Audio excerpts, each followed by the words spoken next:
Hi, I just got back from church and it was a very moving time meeting.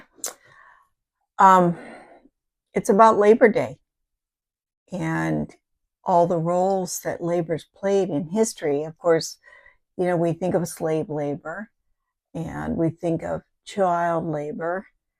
And nowadays, we're kind of wondering about middle class, upper class, lower class. And it's getting more and more separated. Is there really a huge difference in the person that does the actual work or the person that organizes and gets the work for that person? Isn't it all a team? One needs the other.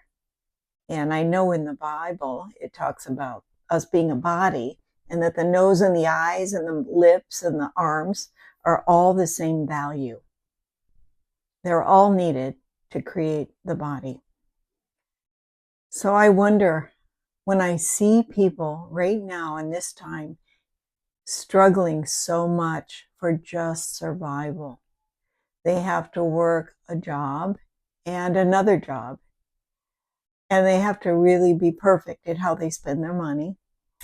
And there's really no room for error.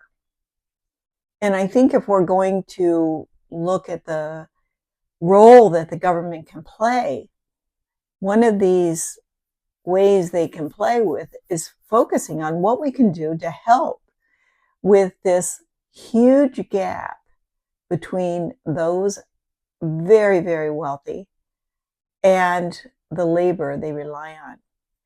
For instance, with AI, let's say you're an attorney or let's say you're a doctor and you're used to do 10 cases in a day, reviewing them, working with them.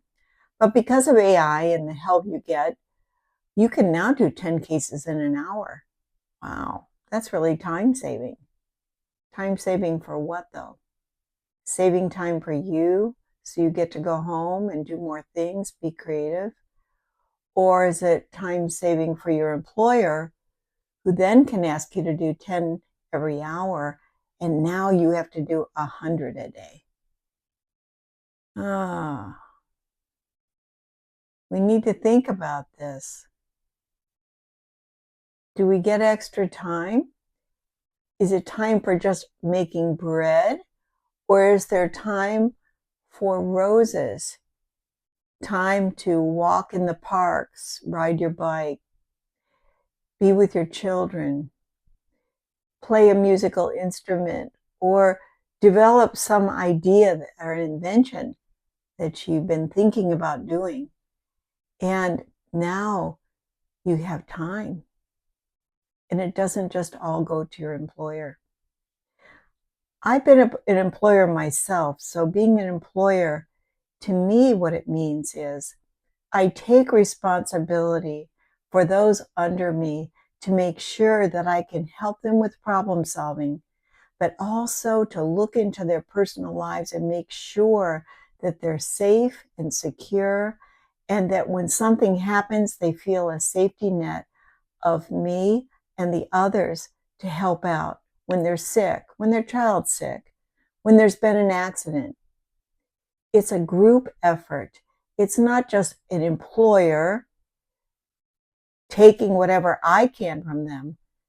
I have to look at nurturing them like plants, giving them what they need to have a healthy life so they can come and work for me.